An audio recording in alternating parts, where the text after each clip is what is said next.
And then I'm gonna mute everybody, and then you're free to unmute yourself if you want to talk. If you want, if you cannot see the screen, speak up.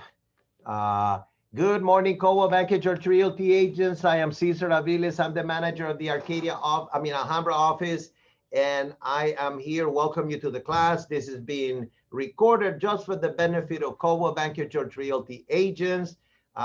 These are just my opinions. I am not offering no legal advice, no accounting advice, and sometimes I will say things that are off my cuff just to make sure that you guys don't fall asleep. Okay, but I want to welcome everybody. I will go straight to on the chat. You're welcome to use the chat. I say good morning. I use www.zipformplus.com. I use www.mycbdesk.com, which is the Coldwell Banker portal. That's the only thing you need to know about joining all of the Coldwell Banker University, Coldwell Banker, your own personal website, Coldwell Banker, your profile, Coldwell Banker, anything you need about Coldwell Banker, the logos or photos, or if you want a Facebook, photos of houses, photos of people, signs, Coldwell Banker signs, everything you can find it at mycbdesk.com. Also, you can always go to cbgeorgerealty.com. That is our website. It's not the most modern website, but you can find a lot of information there, a lot of assets, connections to good places for the real estate agent. I also put www.crmls, which is where we're gonna go to find a property, www.coldwellbanker.com, which is what the public sees. If you go to coldwellbanker.com, look for an agent and find yourself, right? Find yourself as an agent and see how the people, the public, see you. If you don't have a photo, if you don't have a good website, if you don't have a profile, people are not gonna do business with you because they're gonna say that he doesn't even know how to market himself. How can he be marketing my home, right? So make sure that you do it. People today's day, they're very technology savvy. They buy from Grubhub, they go to Amazon, they talk to their kids on WeChat, they go all over the world on WhatsApp. So that there goes technology. You can present an offer via let me put these people in. Okay, let me let more people in. Welcome, those of you who are joining us. We appreciate that you're here. I am going to go and share my screen. When I go and share my screen, I am going to go to a new tab. I am going to type www.zipformplus.com, okay? Coldwell Banker George Realty pays money to have a broker version. And the benefit of the broker version are twofold. One of them, all of the form comes up with the logo. And the other one is that we, the management and the transaction coordinators, have created templates. We have created the transactions that are most likely to be used in a transaction. Okay, it is powered by the California Association of Realtors. But for those of you that are new to the business, when you go and become a member of the association, they also give you a membership in the California Association of Realtors. If you go to the California Association of Realtors website, there is a button that will say transactions, and it will take you to the transaction part of it, and you have all of the forms there. The only disadvantage is that to go that way, you do not have templates created by the company. If you go to the www.zipformplus.com, you will go into our website, our broker version, and we have templates already created for you. So the way to look at it, I land over here on my transactions. I usually delete all my transactions. I don't have transactions. We are non-competing managers. Once in a while, I might take a listing, but it's from a friend, family, or my previous customers. But you can look at it in a tile format, right? So some of you would like to see it this way. That's up to you. Some of you would like to see it in a line. That's up to you. And when you do here, you come to the right and you open the transaction. You can open the transaction, you can copy, you can delete the transaction, you can do all kinds of things, right? Now, what I'm gonna do is I'm gonna create a new transaction. Today, we are talking about writing an offer. So we have choices over here. New listing, new purchase, new lease listing, or I go to a quick signature. Digital Ink is the provider for the electronic signatures. It is not free. It is already included in your membership fee, right?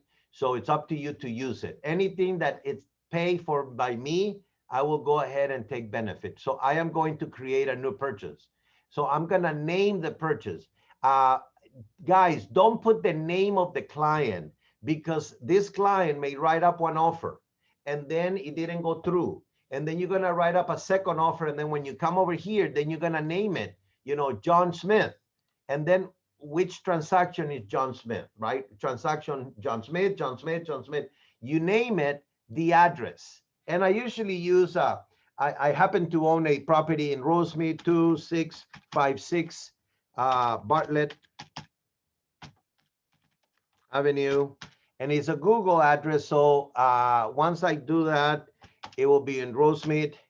And so I will pick that address. So that address is unique. If I'm gonna write up an offer on Bartlett and then tomorrow I'm gonna write up an offer on Maine, that's how you remember them, that you're writing an offer on different property. Do not copy and delete the name of the same buyer, because then your transaction is gonna be all corrupted, okay? Your location, some of you work for Cobo Banker George Realty in Alhambra, some of you in Puente, some of you work in Arcadia. We are the same company, franchisees of the Cobo Banker Company. If this property were to be listed, I can go to MLS Connect right here. And then if I have the MLS number, I will put it here, WS, blah, blah, blah, blah, blah, blah, blah, whatever MLS listing ID, I'm writing an offer, you put it here, and then you can go include the photo and find it. Well, zip form goes to the MLS, grabs the property, and upload it, and upload most of the information here, so you would have it. Because the property in Rosemead is not for sale, unless they give me $1 million, then it's not in the MLS. Now, this is a residential purchase. I am buying this property today. It's gonna be, guys, on my side of the book, I always use an active transaction. It is not pending, it is not a prospect, but it's up to you to use these 3 buttons just for you to identify your transaction. To me, if I have a transaction, well, I have one. It is active for me. That's the way I do it. The agent, that's my name, and then right here, if you don't pay attention, this is where most agents missed it. Apply a template. These ones are, even though it says my templates, it might say also company templates or office templates. Take a look at them. If I picked a Cobo Banker George Realty commercial lease, no. Commercial lease listing, no. Commercial listing, no. Commercial purchase, residential income, no. Is it gonna be a probate listing? No. It's gonna be a residential purchase, what we're discussing today. So I am going to apply this template, okay? Now that I apply the off company Cobo Banker residential purchase, I am going to save that transaction, all right? Once I save the transaction, because I apply a template right here, look at it, applying a template. So all of the forms that are required to write up an offer, or the most important forms, are gonna come into my transaction right here. When I go to documents, we're gonna see those forms.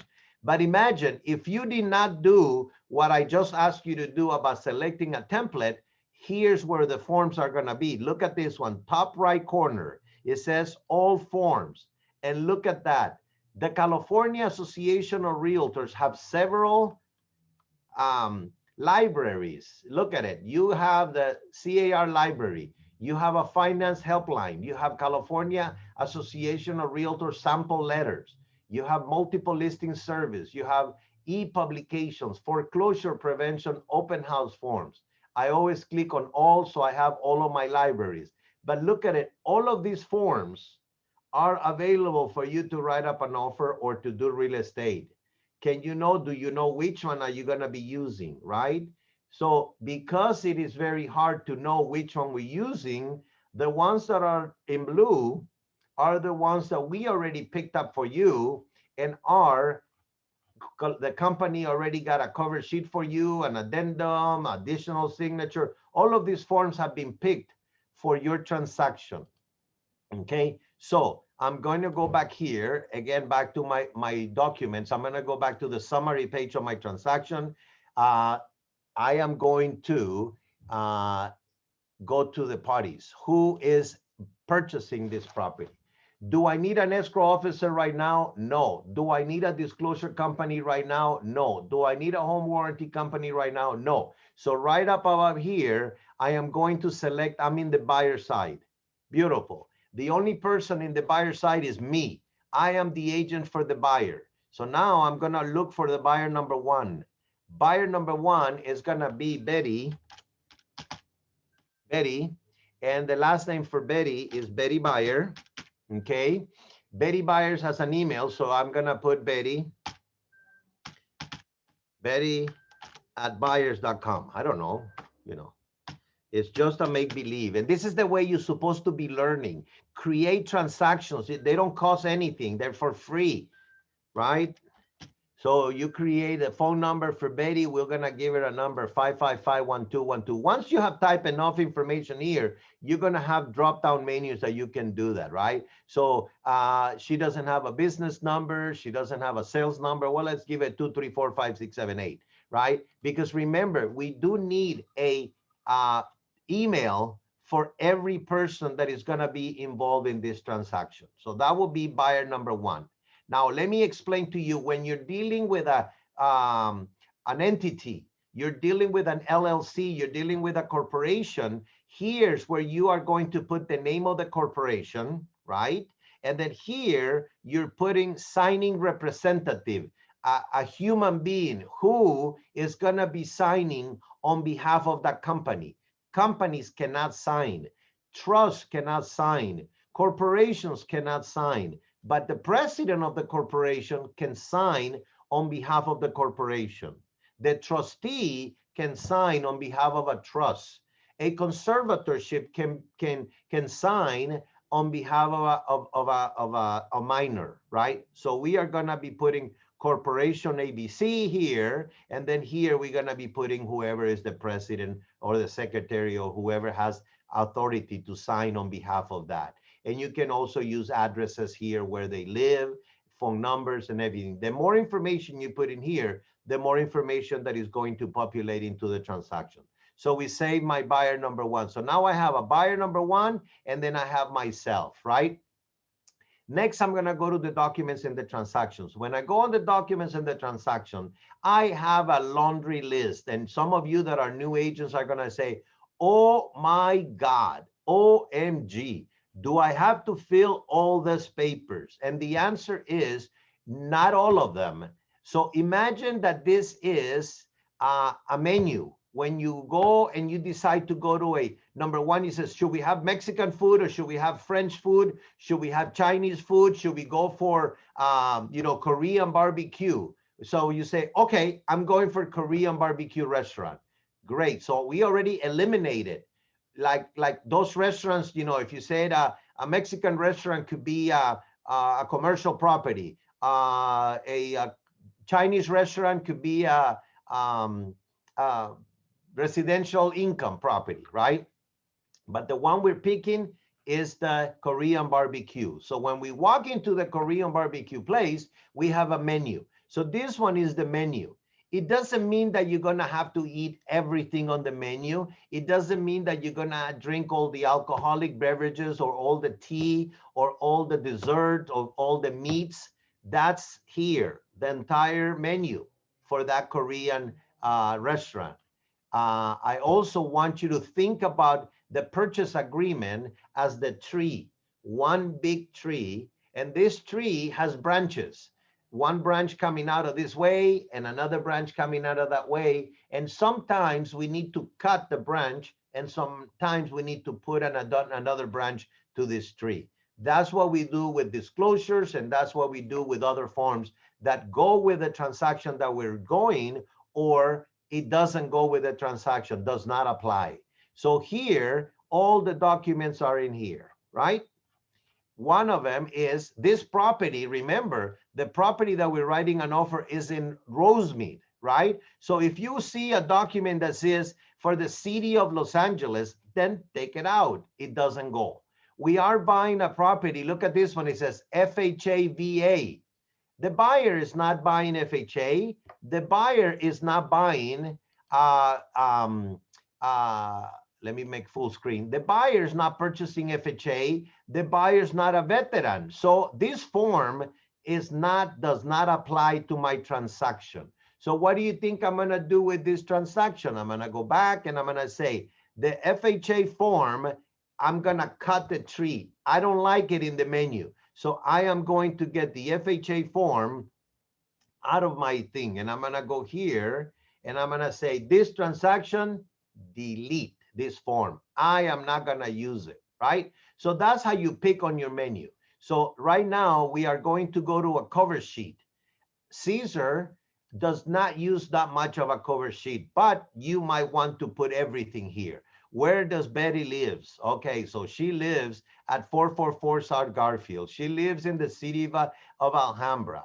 She lives in the California state. So we're gonna put California. So the more information that you filled in here, the more information that is going to populate to your transaction. So we only have a Betty the buyer. She's gonna be X where she is supposed to sign, but I don't have a buyer number 2, so I'm gonna take the other X out. So any information that you filled in here, right? If I were to have the seller's name and information, I'm just gonna, just for the purpose, I'm gonna type my wife's name because she owns the property. I don't own the property. No, everything that I own, she owns. Everything that she owns, she owns. All right.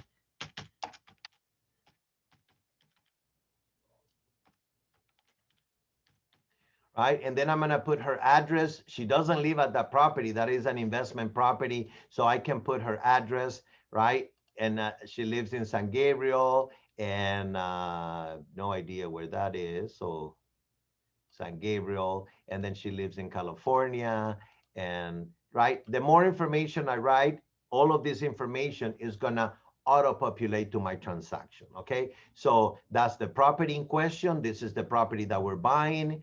It's let's say that the property is listed for $700,000, 734, 735, 000, and whatever balance on the mortgage. If I knew that information, I do not know because I am not the listing agent. So if I wanted to put more information about here, I complete it. Purchase price, let's say that we are gonna buy this property for, we wanna make an offer for 695, right? Then we would like to have on the purchase agreement, all this information, right, that I'm filling in here is going to populate. So it is a residential property. If I know more information here where it says escrow company, I don't like to put seller's choice. Never, when I'm writing the offer, I am representing the buyer. I am going to pick all of the buyer's services. I don't care if on the MLS it says, use this title company, use this escrow company, pay me this much money anyway. I'm writing a different price. So remember, it's listed for $735 and I'm writing it for $695. I don't care. I want to protect my buyer. That's what I'm doing here. So I'm going to go to Glen Oaks Escrow. I'm going to go to Moy Escrow. I'm going to put the escrow number. I don't have it. They are on Garfield. I know they're in Alhambra. So I can fill this information to the best of my ability, and all of this information, right? The escrow officer is Alba Moy, or you can pick your own escrow company, and you put your escrow officer. If you already know the license number, you put it. By the way, for those of you that are new to the industry, there are 3 types of escrow companies in the state of California. Broker-owned escrows. They work under the broker license, and they are licensed by the Department of Real Estate. There are second one, title company escrows. They are governed by the Department of Insurance. So if you have a complaint, you have to go to the Department of Insurance. Or they're independent. They are governed by the Secretary of State or the Business Oversight. I do not know. The people in Sacramento, they changed the name of all the departments over there. But it is, I think they call it Department of Business Oversight or something of that nature, right? So Department of Corporations, Department of Business Oversight, Consumer Affairs, something of that nature. They are independent. They do have to carry a lot of money in bonds, so that way they don't run away with your money. The independent escrow companies are the better, fair to the buyer, fair to the seller. If you are going to a broker-owned escrow, the broker, the listing agent, it's on the side of the seller sometimes, and it's very hard. Even though they have to be middle people, they already know the listing agent. They go to lunch with the listing agent. So in case there is a problem, their judgment is going to be judged a little bit to that side. And then title companies, they lack service. They just a number. They just file number 1, 2, 3, 4, 5, 6, 7. They don't care if you are a big transaction, a small transaction. They just run paperwork. Boom, boom, boom, boom. They're very straightforward, but they're very, very businesslike. No favors. And sometimes you might need an independent escrow company to stay late and notarize something maybe after hours. And the title company said, sorry, we don't do that. But an independent escrow, they must deliver to you. So those are the 3 types of escrow company. Enough about the cover sheet. The next form that I'm going to be doing is a Cobo Banker sales information sheet. Okay, in the event that you wanted to keep, you can go ahead and print this form, and you will write the name of the seller, the name of the buyer, the listing company. This is what we used to use in the past. It was a paper. We type it. We put the information here. It may be good to have. You could always scan it later on. It cannot be filled in here. I'm sorry, it's an old form, but it's a very helpful form because it tells you who the title company, who the sale won't warranty, the natural hazard, because you need to know all of this. You as a real estate agent are the director of the orchestra, and these people, they play the saxophone, they play the drums, they play the guitar, they play the violin, they play the piano, and you need to be the one telling them what to play, what kind of music to play, who's supposed to do it at what time. You, the listing agent, is the controller. You are the main person. That's the reason why we get paid the most money, right? Do not give away your commission because this job is a very hard job, okay? So that will be the Cobo Banker sales information. And he says, use this form to share commission with other agents. Whoops. So if I open the form, it is an internal document that if, let's say that Sharon Chow and I are sharing the buyer, I'm gonna put Sharon's name here, and Sharon will take 50% of the selling side. The buyer side is called the selling side, and the listing part is called the listing agent. So Sharon will sign here, we'll put a date, and then over here, I'm gonna put Caesar, another 50%, and we are sharing that transaction, that client, and we sign. This form is plenty form for us. We don't have to sign up, no agreement. If you turn in this paperwork to the office, when the check comes in from escrow, Sharon gets half, I get the other half. I split the company at my commission split, Sharon split at her commission split. If we have to pay a referral fee to another broker, you put the number here, payable to another company. And please make sure that we get a W-9 from that person. If there is a rebate, you know, Mike Ferry, if we go to a Mike Ferry seminar and we are, the company's paying for your training, there will be a refund, right? If you are a new agent and we gave you that we're gonna pay for your real estate school reimbursement, so you put an X over here and we'll put that and the manager have to approve it, okay? So that's how it goes on this form, all right? Next. Then we go to the California Presidential Purchase Agreement, right? And on this one, I'm gonna go pretty fast. The moment that we click this, we have a disclosure regarding agency, right? And this one goes to the buyer's broker, to the buyer. There is another one that says seller's broker to the seller. It reads exactly the same word verbatim, every word. I just do not know that this form has, why do they do that? But it is required by civil code that before you start talking real estate with anybody, you need to have this form signed by the consumer, the client. We live in the People's Republic of California. Therefore, the government here is more strict than if you were to live in Montana, right? Or Texas. Now, this is by civil code. Anytime you see civil code, every time you see one of those things, is required by law, right? And when another agent tells you, oh, we don't do that, then that other agent, it's an idiot. They don't follow the law in the state of California, okay? This form gets revised in December of 2018. Usually all CAR forms are revised and reviewed in April and in November and December. They come up with new forms or they make little changes to the form. This year, towards the end of the year, there will be a new purchase agreement with some changes to the RPA. The RPA has not been revised for many years, so they just make adjustments. They're gonna be making some changes to the form. So here, if you want to read as a real estate agent tonight, read the entire form. What are you doing? You are the buyer's agent.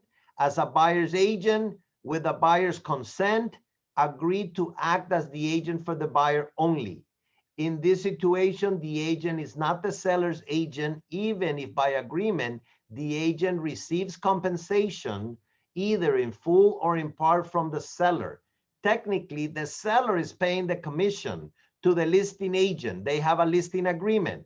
Then the listing agent says, if you, Mr. Buyer's agent, bring me a buyer, I will share my commission and I will pay you 2.5%, 3% from my money to you. So technically it is the seller's money, but you are representing the buyer. So the buyer is not paying you any money, but your work is not for free. The buyer in turn is buying the property for that much money. If the buyer doesn't buy, then the seller doesn't have money to pay the listing agent, and then the listing agent doesn't have money to pay you. I mean, I don't want to make it more complicated, but there is a whole bunch of people at the National Association of Realtors. There is a big lawsuit about commissions. There is always somebody doing something crazy, okay? Worry about doing your business the way we tell you to do it, and you will stay out of trouble.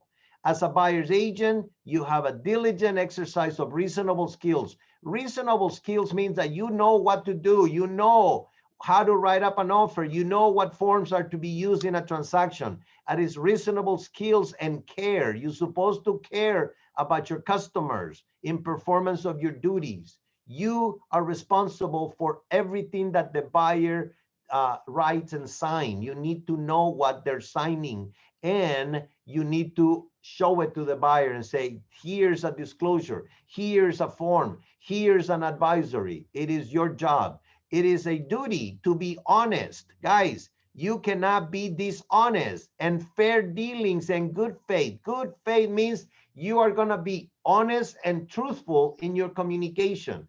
If you stick to this, you will never have any problem. When you start going like this is when you would have problems. And then you have the duty to disclose all the facts, every facts. Do not lie. Everything. If the house has a roof and a hole on the roof, you say there's a hole on the roof, okay? If the plumbing is blocked up, you say the plumbing is blocked up. Can it be fixed? I don't know. I'm not a plumber. That's supposed to be your answer. I'm only real estate licensed. Oh, is the house old? It's built in 59. I don't know if it's 59 old or if it's built in 1960 old, right? For some people, a house that is built in the 70s, it's a newer home. For some of the people, a house built in the 70s, whoo, it's a 50-year-old house. Come on, it's already 50 years. But if you come from Europe, they have a 500-year castle and they're still there. So who knows what's old? All righty. The agent can be representing the seller. You owe the same duties, right? Or you can be an agent representing both the seller and the buyer. If we work for Cobo Bank and George Realty and we're doing a transaction in the same office, we are representing both. If you are working for Cobo Bank and George Realty and you work in Puente and you're writing an offer on a listing from Arcadia, you are representing both. You are dual agent because the agent is Peter Camp, the broker. Cobo Bank and George Realty is the agent. We just happen to work associated to the agent, okay? And then these are the buyers and sellers' responsibilities. They need to know about real estate. They're adults. If they do not know about real estate, they shouldn't buy a house. They should be renters for the rest of their life, okay? No, I'm just kidding. All righty. I just said that, so guys, you're supposed to be awake. And then here is the civil code. I don't go through the whole thing because I will fall asleep. I hate the law. Anyway, I'm a rebel. I'm just kidding. But you need to read. This is the whole law. That section, blah, blah, blah, da. Read it, right? It's the law. You as a real estate agent should know this civil code 2079-13 to the 2079.24. And the 2079 appears on the front. So there is a way. So this form is written in the way that the government wants it to be written, okay? Next form. If there's any questions about any of the form, jot it down a little bit, and then I'll come back to the form and I'll answer it, okay? The next form that we're using, right, is the California Purchase Agreement, and it has the agency, which we are just discussed. The second form that is already attached to the purchase agreement is the Fair Housing and Discrimination Advisory, right? And this one is by law, by the government, by the federal government, by the Housing and Urban Development. Anybody that has to do with discrimination laws, it's involved in this stupid form, okay? And it says equal access to housing for everybody. Got it. So please mute yourself if you can. Here, it tells you, do not discriminate about race. Do not discriminate about color. You can be blue, green, purple, any color. Cannot be discriminated in housing. Ancestry. We don't care if you're the king, the queen, you come from a dynasty. Ancestry. If you are, different caste, it doesn't matter. In the United States of America, in California, that does not matter. We're equal. National origin. I was born in Nicaragua. It doesn't matter. You're the same person. Religion. I happen to be of different religion than you are. It doesn't matter. We do not discriminate. Sex, sexual orientation, gender, gender identity, gender expression. It's wonder how everything goes around gender here. You know, there's more stuff about gender. There's only one race, one button about race, one button about color, but then sex, sexual orientation, gender, gender identity, gender expression, he, she, it, anybody. Marital status. You can be single, you can be married to 20 people. I do not know that, but familial status, okay? You have children, you don't have children, you're adopting. You adopt people from South Africa, you adopt people from South America, doesn't matter. Sources of income, you steal from the bank, it doesn't matter. No, I'm just kidding. You cannot have stolen money, launder money from another country, cannot use it, no. Section 8 voucher, government, you use your stimulus money from Donald Trump or Joe Biden. If you have $1,400 from there, it doesn't matter. Disability, mental or physical. I have a lot of mental disabilities. Do not matter. Medical condition. I have diabetes. I can buy a house. I have heart surgery yesterday, and I I can buy a house. It doesn't matter whether I am a citizen. Doesn't matter whether I am a green card holder. It doesn't matter if I'm a visitor's visa. It doesn't matter. You can buy a house here. So remember, the only thing that matters, do you have cash to purchase the house? That's one question. Do you have enough down payment for a bank to give you a loan? If that could happen, then you can buy any house in the United States of America. You can buy. In order for you to sell, then there are selling rules. There's taxes, and they want to take your taxes. So if you're a national person, then you know withholding. If you cannot prove that you are not a national person, then you have to have a withholding. And then you worry about later to file your income taxes next April, okay?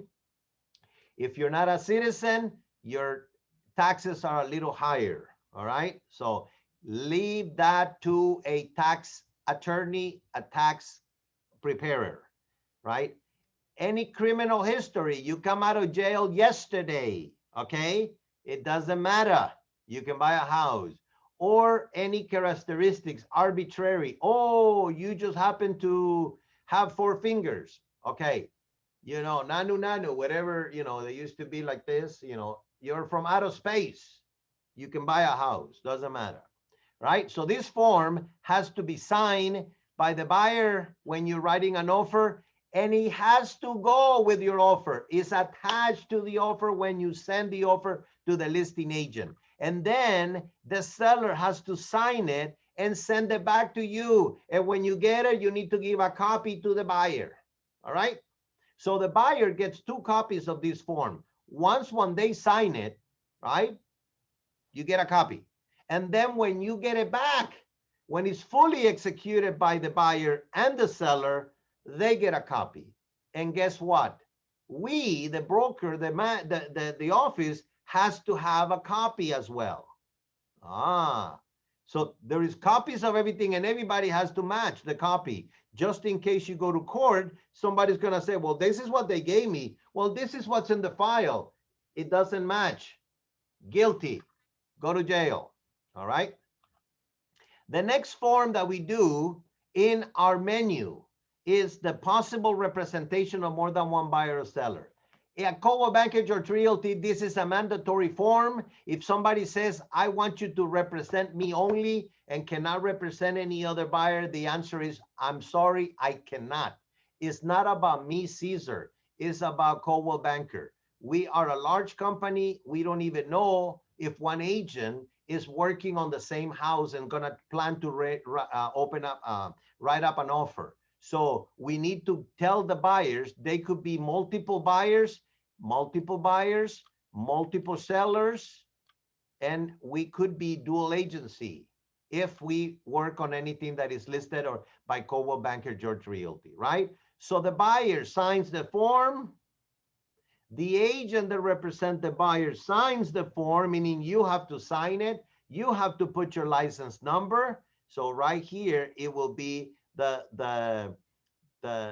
license number for the agent representing the seller, the buyer is supposed to be, buyer.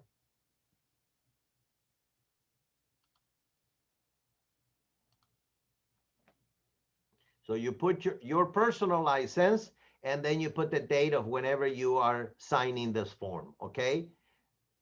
The company and you, the date that is gonna be signed, and the signature. Once you send it to the seller's agent is gonna put the company over here, you know, ABC Realty or whatever happens to be the case, and then John Smith at ABC Realty will fill in this information. And when you get it back, copy goes to SkySloop, copy goes to your files if you wanna keep a file, okay?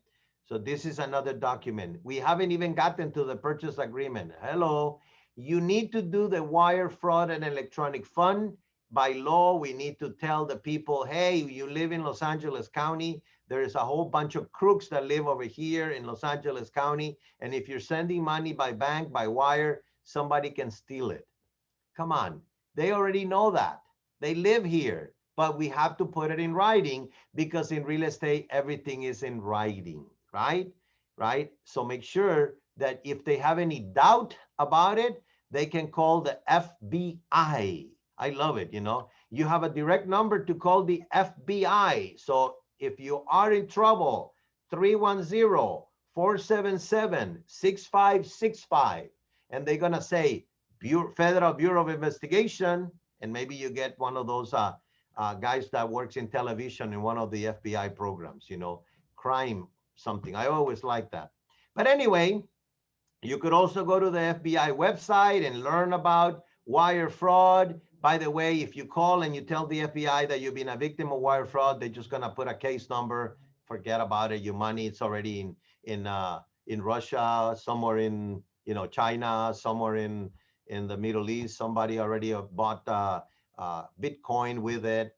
Your money is gone. All righty, your buyer's money is gone. So make sure that you tell the buyer, Mr. Buyer, if you send money by wire, it can get stolen. No. But you have to put it in writing, and then the seller have to sign it. And the seller have to know that we have told people wire fraud and electronic funds transfer advisory. By the way, this is an advisory. Advisories are like grandma telling you, don't go out at night. Make sure you come home by 11. Put on a sweater. It's going to be cold. You're going to catch a cold. Those are advisories, right? It is recommended that we send those advisories so we don't get into lawsuits, right? The next form is the purchase agreement. Finally, we got to it. But before I start writing on the purchase agreement, I'm going to be writing this every blank spot. I'm going to write it. And I hope that tonight you do the same thing that we're doing today and prepare one, plan one, fake one. It doesn't matter. It could be on anybody, 123 Main Street, and you're going to be writing up an offer, and you can dream about it, and you're writing $1 million offer, and you're going to collect 3%. That's going to be a $30,000 check. Woohoo! Okay, so I am going to go to, after this one, there is a seller's advisory that is attached to it. So let me go to that document and take care of that document before I go in. So there is 10 pages of the purchase agreement. And then after the 10 pages of the purchase agreement, there is a buyer's inspection advisory. We tell the buyer, hello, Mr. Buyer, I am a dumb realtor. If you need to know about the windows, if you need to know about the plumbing, if you need to know about the roof, if you need to know about anything else, you better hire an inspector that knows about plumbing, heating, electrical. I am an idiot, okay? I don't know nothing about building. Okay, so technically in the United States, you need to have a license for everything, a license to be a painter, a license to be a plumber, a license to be a doctor, a license to be a pharmacist, a license to do income taxes. You need to have a business license to go and sell mangoes in a corner, right? Oranges in a corner. Of course, there's people that do it without a license, but you do have to have a license. So here we're telling the buyer, go get advisory. Well, the house is like this, the floor. Go get an engineer, get a foundation specialist. That's what we're telling them by this one. You are strongly, and they write them in big black letters. Look at that. You are strongly advised to investigate the condition and suitability of all the aspects of this property, including but not limited to the following. If you do not do so, if you don't hire an inspector, you are acting against the advice of the broker. I told you so. So if the house collapses and the river comes in and it washed the house away, and the buyer calls you and says, Caesar, the house swept away by the beach, I'm going to tell you, I told you so. You should have hired an inspector that know about living in the ocean. I don't know if there is such a thing. A square footage, look at it. Square footage, pest control, soil stability. I live on a hill and the hill collapsed. Water, can I drink the water? Environmental hazard, earthquakes. Did you feel the earthquake the other day? I woke up early in the morning. You live in California, we're going to have earthquakes. Hello, it doesn't matter whether you come from New York. It doesn't matter whether you come from Australia. We are going to have earthquakes in California. Security and safety, look at it. Neighborhood, yeah, we live right next to the crazy guy that has a motorcycle at 5 o'clock in the morning. Brum, brum, he starts warming up his car. Or you live right next to a big family that they play music at 3 o'clock in the morning. And you got to call the cops because in most cities, 10 p.m. to 7 a.m. is quiet time, right? There we go. And there is a brand new form, no longer brand new. This one is 1219. More than a year ago, a year and 4 months, there is a new one that started last year that every person in California, you need to give them this note, right? Civil code, look at it, the law. They got nothing to do in Sacramento. Just by doing civil code stuff, okay? They will tell you that a real estate broker is likely to submit personal information to the multiple listing service, right? Bedrooms, baths, whatever, how much you pay for the house, right? And so we need to tell the consumer, California is a consumer state and they protect the consumer. So the consumer gets this form, right? All right. So now that you have the California Consumer Privacy Act, now that you have a buyer's advisory, right? Then we are going to be writing the purchase agreement, okay? And we start by writing the date. If you do not put a date, your contract is not valid, okay? And the date is so important because when they're making reference to the document, when you do addendums, when you do amendments, it says this is an amendment to the purchase agreement that is dated. This is the date. Today's date, April 9, 2021. And this is an offer from Betty Buyer. She's going to buy 2656 Bartlett. The property is located in Rosemead, in the county of Los Angeles. So we filled in Los Angeles, right? You type this. I am going to be buying this property for $695,000. Whoops, already have it. Why? Because we type up on our form, on our cover sheet, that we were going to offer $695. So we go here already. But if I wanted to change this one and I wanted to buy it for $725, all I need to do is correct the numbers and it's already correct the letters. 725,000. Yes. Now, there are two choices. In our forms, you can only pick one flavor. You cannot pick chocolate and vanilla. You either pick chocolate, which opens up a calendar, right? Which I tell you, do not do it, or you can click this one. See, when you click vanilla, it erases chocolate. So now it says here 60 days. If today you write an offer with 60 days, the listing agent is going to throw your offer away and burn it. Okay, a lot of people are writing offers 20 days, right? They're writing it 15 days. Who controls the days? Well, remember that you are writing an offer for your buyer and you ask the buyer, how soon can you get the down payment and how soon can you get your loan approval? If the person says, I'm buying cash, but I need to go to the bank and steal the cash, when are you going to steal the cash? Well, I'm going to go 2 weeks from now. I got my buddies from my gang that we're going to go and rob the bank. Well, you don't have the money, so you cannot buy this property. You're not going to be able to prove that you have the money in the bank. So make sure that you don't put 15 days because you might abort your stealing the bank. But you talk to the lender and the lender says, Caesar, no problem. I can give you loan approval in 28 days. Great. So I'm going to put 28 days, right? Caesar, your buyer is very difficult. They have a name, they have a bank account, they have an investment account, they have some 401k, they have a self-employed business. Very difficult for me to get a loan approval. I need about 40 days. So then you put here 40 days.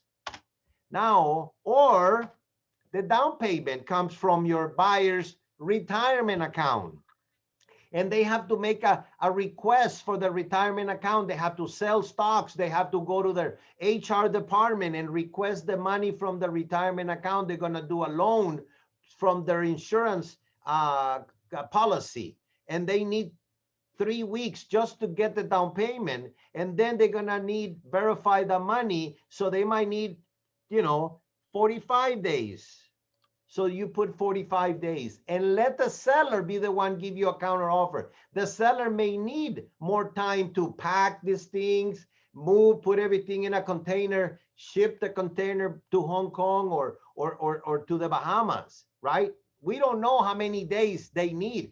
Don't think that just close escrow tomorrow, 5-day close of escrow is important to the seller. Maybe the seller needs to pack, call the U-Haul, call the Mayflower to ship their stuff. So 30 days, 45 days, maybe you want to be smart and put 43 days and confuse the listing agent. You want to see if the listing agent is reading the contract.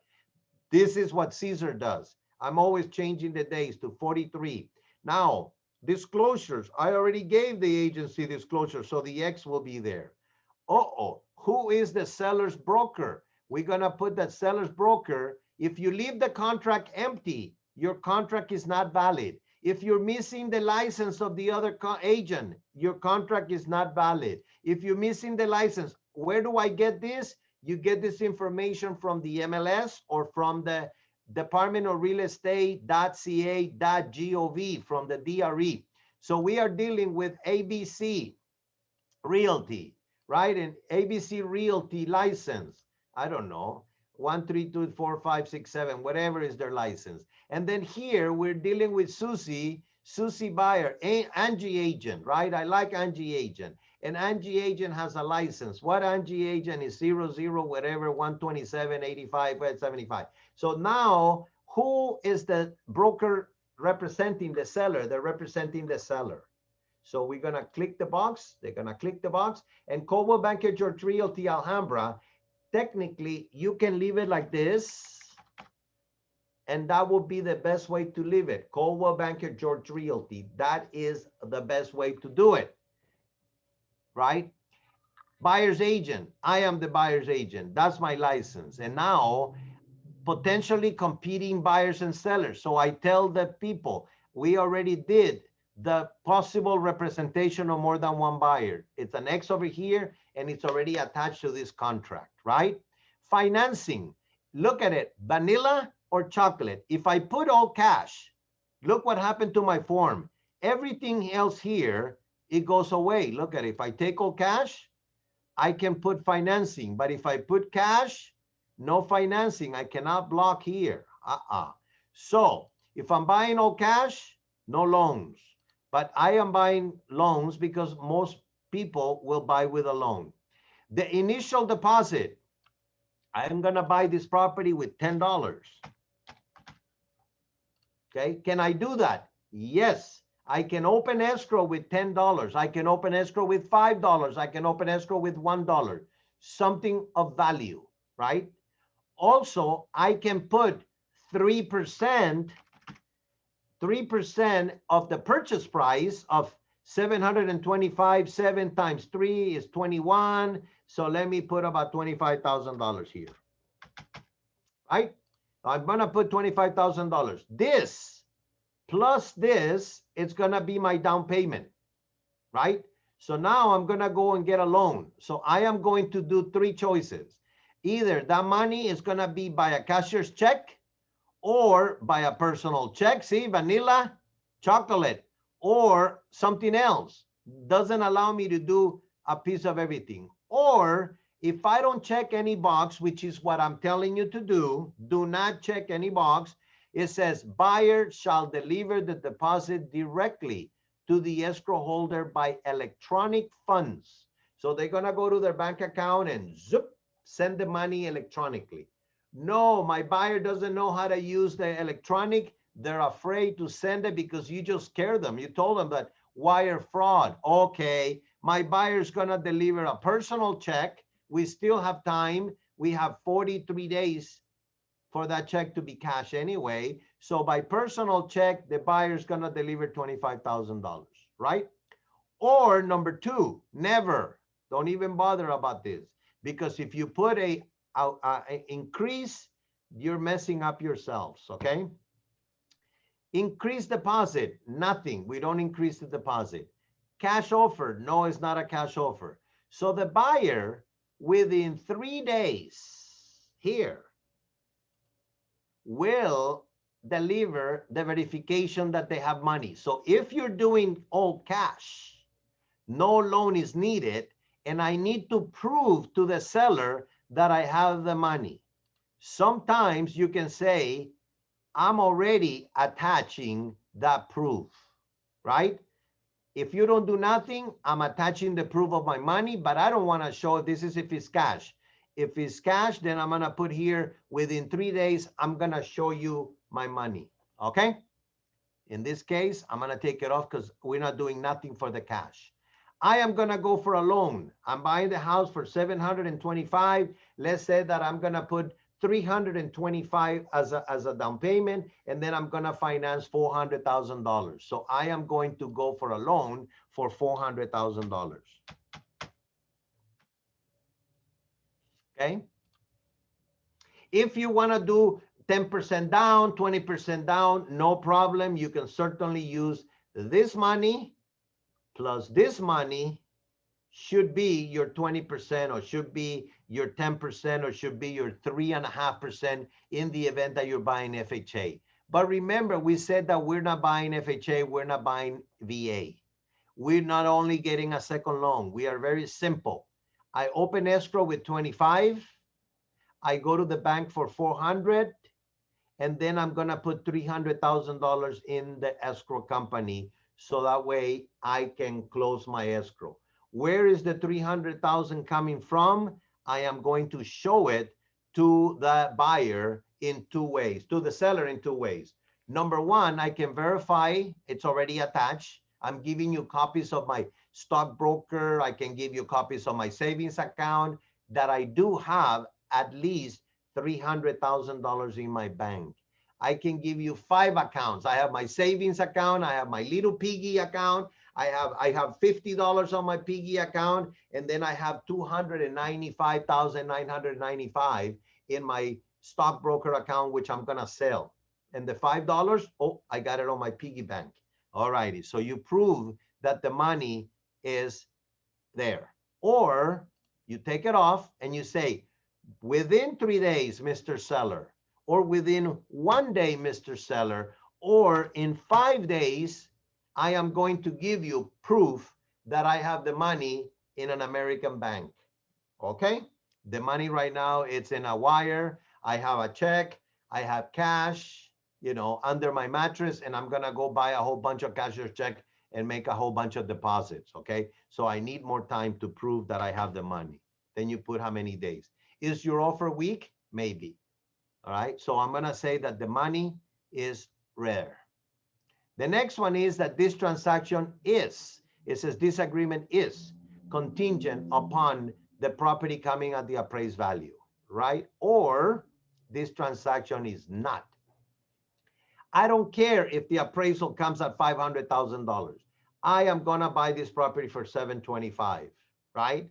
Because the bank is only going to lend me $400,000, right? So if the bank thinks that the property is worth $600,000 and I am paying $725,000 and they lend me $400,000, who cares? I approve it. I like the house. I want to live in Rosemead right next to my mother. I want to live in Rosemead, very close to the Edison Company. I work for the Edison Company. I don't care. I'm going to buy in Rosemead. I want to be, next to my favorite fall restaurant. Okay, buy your house in Rosemead. No problem. It's not contingent upon written appraisal. If it's cash, you could also say it's not contingent upon an appraisal. I'm not going to hire an appraisal to tell me what the house is worth, right? And then this one has 17 days, okay, for that appraisal to come in. If I wanted to shorten the time, then I will put it is subject, and then I'm going to put here, I want the appraisal to come in 10 days. So you pay the appraisal right away and say that. Or maybe you say, I want an appraisal within 5 days. pay the appraisal, pay extra so they can do it very quick, right? And then this one also, you can change whatever is pre-printed. 5 days, 10 days, 9 days. Talk to the lender. Make sure that you talk to the lender before you write any things here. Or maybe you say, I want the appraisal to be done within 30 days. I want a whole month. Is it okay? Sure, it's okay. It's my offer. What do you care? Oh, you're the listing agent. They want you to cut it in half. Okay, when a counteroffer writes an appraisal contingency to be for 15 days. And then I talk to my lender and the lender says, it's okay. Then I go for it and I sign the counteroffer. Okay.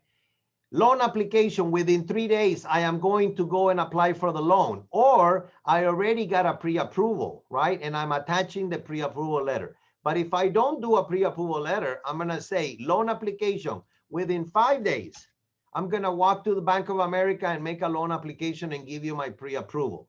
Is my offer weak? Sure. Or you already say, hey, already I got a loan pre-approval right there. The approval is attached. And if you check that box, you better send together that letter with the offer. Otherwise, your offer is no good because it say letter is attached. And if you did not attach it, then your offer is incomplete. Okay. Loan contingency, 21 days, or I can put 30 days. In 30 days, I'll give you my full loan approval. All righty. My counter offer, they want something else. That's up to them to write me a counter offer. Or if I say, I don't care if they don't give me a loan, my mama is going to lend me the other $400,000, I'm going to put here, no loan contingency, right? But then if I don't get a loan and I cannot close, my deposit can be lost to the seller. Seller has a right to claim the deposit.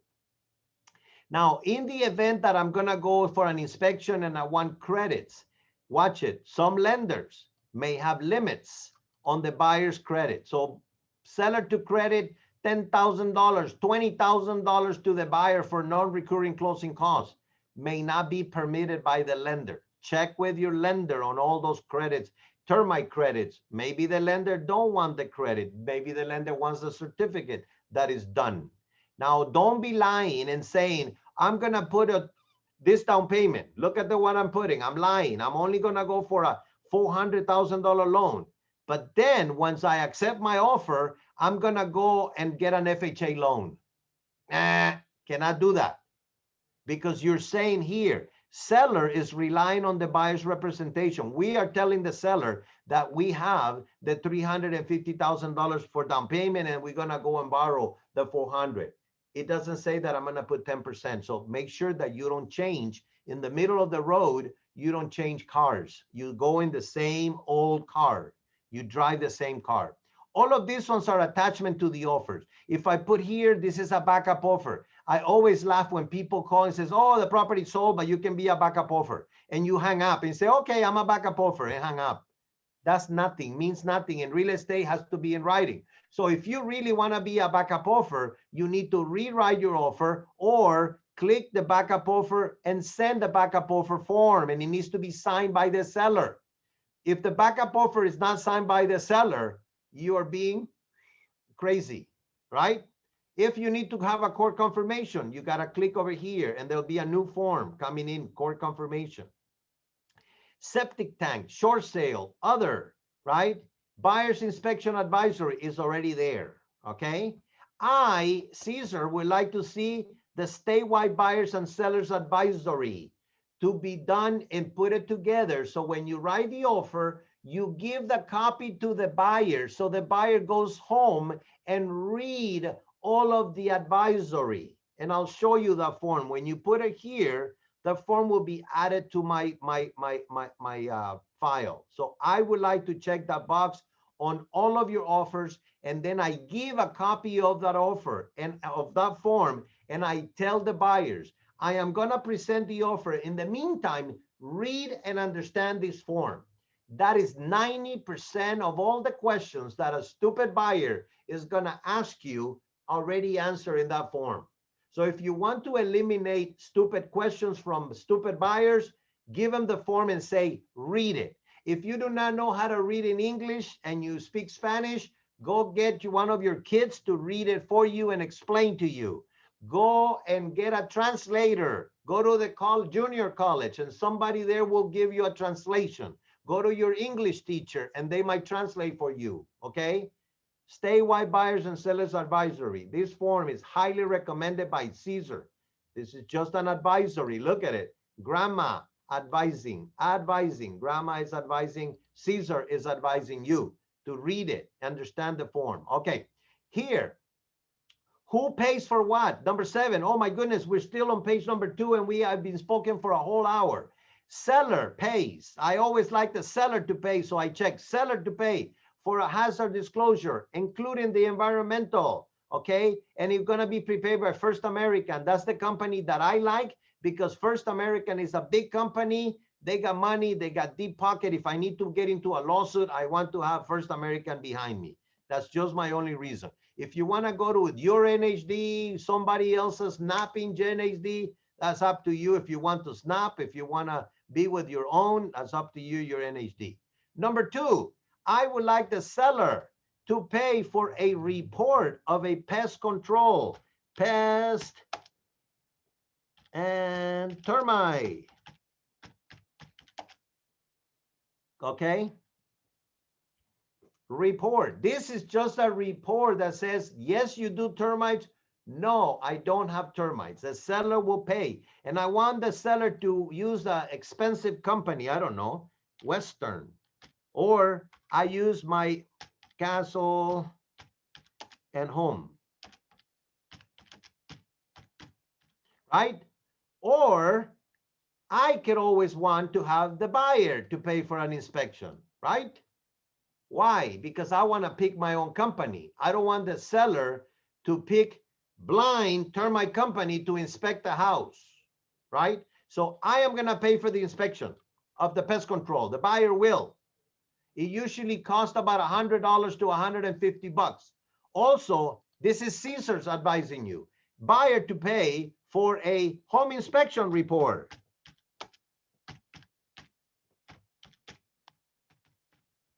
Right? So I am going to get a pest control and a home inspection on the house that I'm buying. Once I receive my report, I am going to go and say, Mr. Seller, I found a leak in the toilet and I found 1 termite in the kitchen. I want you to kill it and give me a certificate that no more termites are alive in your house and that the toilet has been fixed. Can that be done? Yes, that is a request for repair. And then the seller can say, I love that termite in the kitchen is my favorite termite. I'm not killing the termite. And by the way, the toilet leak, I don't care either. You want the house, you buy it as is where it is. Otherwise, I'll sell it to somebody else. And then the buyer can say, okay, I'll buy it. Or the buyer says, I'm sorry. If you don't fix, goodbye. And the seller says, goodbye too.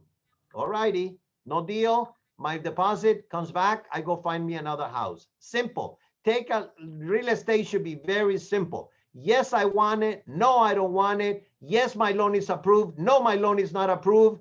Get the hell out of my face. Sell it to somebody else. Or I don't like your house. I'm going to buy me the next house. Yes, right now is seller's market. Sometimes we are in buyer's market where there's 20 houses for sale and there's only 1 buyer. Never happens, by the way, okay?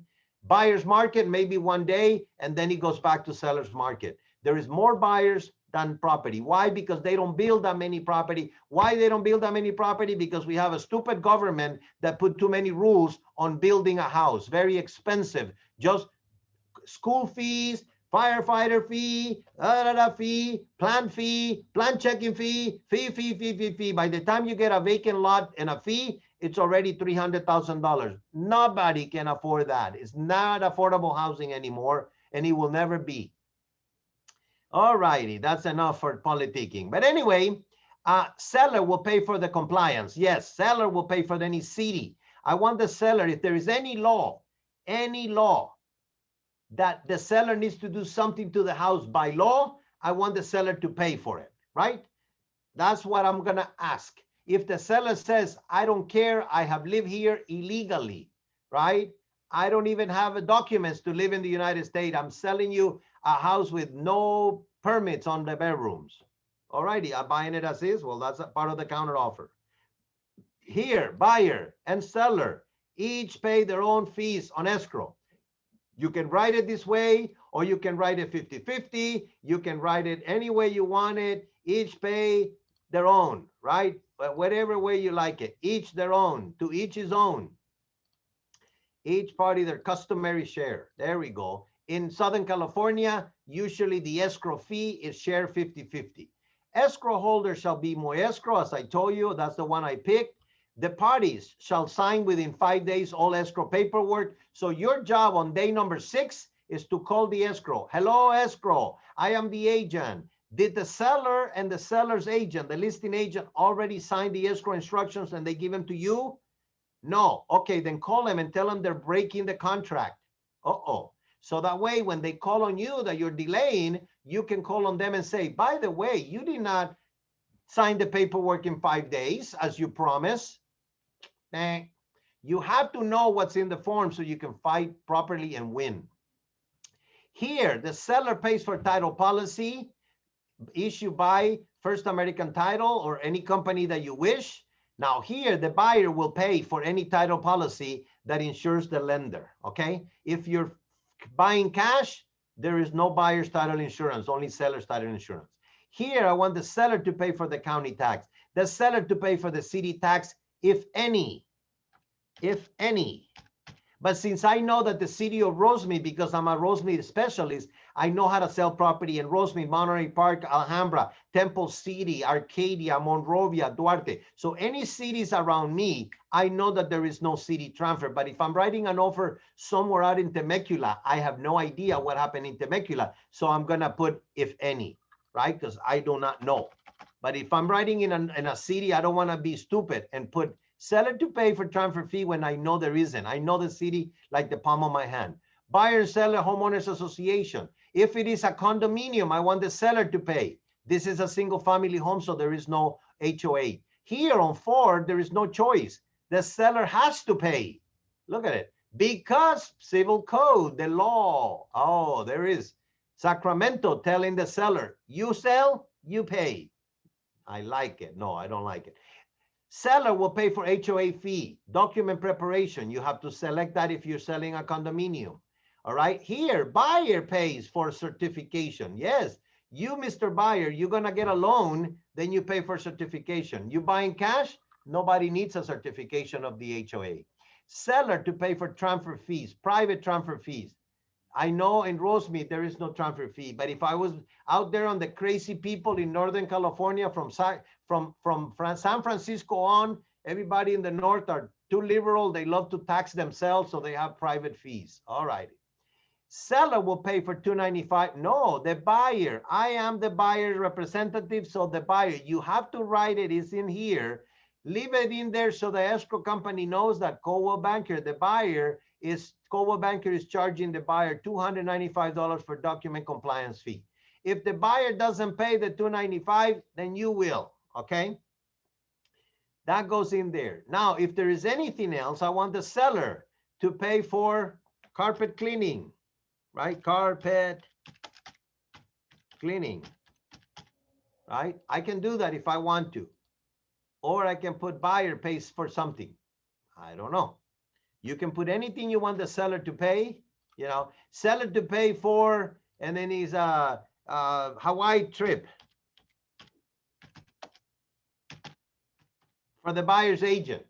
That would be the case, right? You can put it in the contract. If they agree, aloha, you're going to Hawaii, whatever. Buyer, seller pay for the cost not to exceed. For those of you that were on the Lunch and Learn last Monday, they told me to put about $600, right? You can find a cheaper one. And they also told me to check all the boxes and put upgraded, right? Or you can put air conditioning, pool and spa. If this house doesn't have a pool, and I can put other. And here you put buyer's choice of upgrade. Okay. That way you can use the entire $600 for other choices, appliances. I have no idea. Okay. So that's what I was told what to do. Buyer's choice of upgrades. If you don't put something like this, right, and you don't put nothing like this, and the basic coverage is $300, and they only cover basic, the escrow company is gonna charge $300. And then buyer's gonna say, whoa, what about the air conditioning? Sorry, you didn't check it. Air conditioning not covered. Oh, but you have $600. No, no, no. It says not to exceed. There you go. So in this case, I want air conditioning and I want buyer's choices, right? Any available options, buyer choice of upgrades. That's what I like. Okay. So now, or if you don't want home warranty, buyer waives the purchase of a home warranty. In today's market, maybe you want the buyer to waive the purchase, right? Or you want to say buyer or seller, and you can say none. And then over here, you can say selling agent to pay. Right? So you are paying for the buyer's home warranty. That way the seller doesn't have to come up with $600. Yes, maybe you have to, but this way the seller is going to net more money. If you have two offers at the same price competing, I like yours because I'm not paying $600 if I'm the seller, right? I am not asking you to do this. I am just suggesting, okay? No harm, no foul. Buyer's choice of upgrade. All right. Here, I'm going to continue. Items that are included, all the refrigerator, all the stove, all the washer and dryers. Or you say, I don't want your ugly stove, all greasy. I don't want your refrigerator. I don't want washer and dryer. The agent for the buyer is going to buy me all the new appliances. No, no, no, no, no. Don't do that, okay? Don't do that. Want the seller to give everything to the buyer. All righty. Here, excluded. You can exclude things. You can write them up. That was part of your real estate exam, okay? If you have brackets for TVs that are attached to the wall, the TV is not attached to the wall. The bracket is attached to the wall. The TV, you can take it with you, okay? I don't know. I will leave it there and go buy me a new one in my new house anyway, because the one I have there is an old one anyway. So, and I want to go to Costco and buy me the big one, you know, whatever, 200-inch TV. I don't watch TV. I watch real estate videos. That's what I watch. All righty, closing. When do I get the key? It says here, buyer wants to move to the house. When? Possession. Close of escrow. What time? 6 p.m. That's what it says here. If I don't do nothing, at close of escrow at 6 p.m., I get the keys of the house. Great. If we want to change that, then you start checking this, and I like the one that says no later than 3 days. That used to be the most wonderful, kind. I close escrow, Mr. Seller, now you got your money. Go rent yourself a big truck. Go have yourself a dinner. You have 3 days to move all your junk. Leave me the house clean. No problem. I will wash the house, clean up the house. I got 3 days to give it to you clean and everything. That used to be the old days. Unfortunately, there is a new normal. People don't like each other and they go F you and whatever you want to like. I want the house before the close of escrow, and I want the house clean, and I want this, and every day if you stay 1 day you better pay me, and blah blah blah blah blah. People are always fighting for the day. I don't understand it, but just the way people have become. All right, we used to be nicer. Now they're not as nice. All right, I don't know whose fault is it. It's not my fault, so I'm going to blame everybody else. There we go. I love that. All righty. So if you change it, read it. Now, if the seller is going to stay in the property, it's called seller in possession. If you click here, there's going to be a new form, and the seller becomes the tenant. The buyer becomes the landlord for 30 days, SIP. No problem. Or if it's going to be longer than 30 days. Okay, I'm selling my house now in May, but I am moving back to Nicaragua in July, and I would like to stay here. Then you better get a contract, a rental agreement, deposits, whatever, insurance, everything else, because I will become a tenant. Check with the lender of the buyer, because the lender may not let you be a landlord. You are buying owner-occupied property and the seller is staying there as a tenant for 3 months, 6 months. Watch out. Talk to the lender, okay? If the property is occupied by a tenant, the property shall be vacant at least 5 days. Maybe I want to write 10 days. If the property is occupied by tenant, I want to make sure that the tenant is out before I sign my loan documents, before I do my walkthrough. I don't know. I'm going to mess with the listing agent's brain, and I'm going to put 10 days. And then I force him to write me a counter offer. He's going to write me a counter offer anyway. So might as well, I want to put all my terms, and then he can answer with all his terms. And maybe we get into an agreement. That's the way we used to do it in the real estate business many, many, many years ago. The listing agent will write a counter offer based on what the seller wanted. At this point, I don't even know what the seller wants. He put a price, but he don't know how many days of escrow, how many days to allow me to go for a loan, if he's going to give me the stove, the refrigerator, is he going to pay for home warranty, is he going to give me all the paperwork? I don't know. So I have to put it on my contract. So if it is tenant occupied property, make sure that you put something there. Otherwise, it will be 5 days before the close of escrow that you need to watch out, take a look at the house, make sure that the tenant moved out. Otherwise, you are inheriting a tenant and you will have to evict them. And today, evictions are very difficult. They're not impossible. They're very difficult and they cost money, okay? If the tenant is gonna stay there, tenant will stay there and I get a copy of the tenant agreement, all right? Now here on 10, it talks about statutory, all the disclosures that the seller needs to give the buyer right here. The seller needs to give me the FLD, the seller needs to give me the property transfer disclosure statement, the other agent needs to give me an AVID, the seller needs to fill out an SPQ. All of the forms that we ask you on SkySlope are here. It's part of the contract. I always cry when the agent tells me, the other agent don't want to give it to me.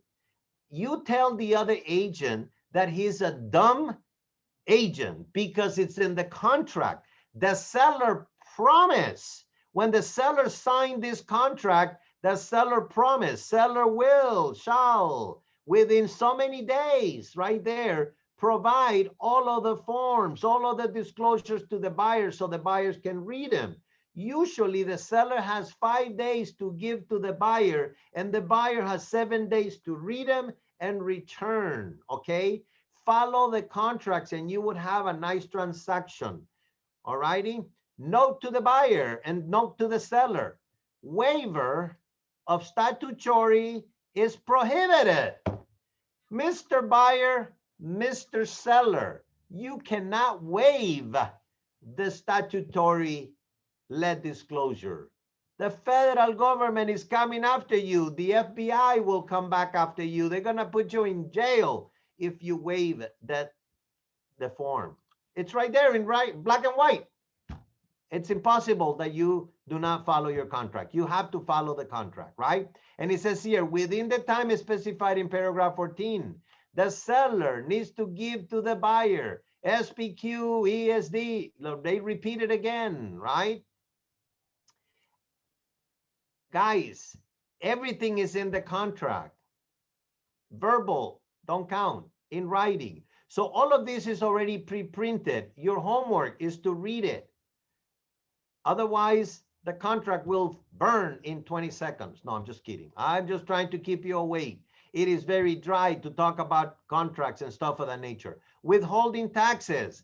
Mr. Seller, if you're not a foreign, if you are a foreign person, the IRS is going to withhold money.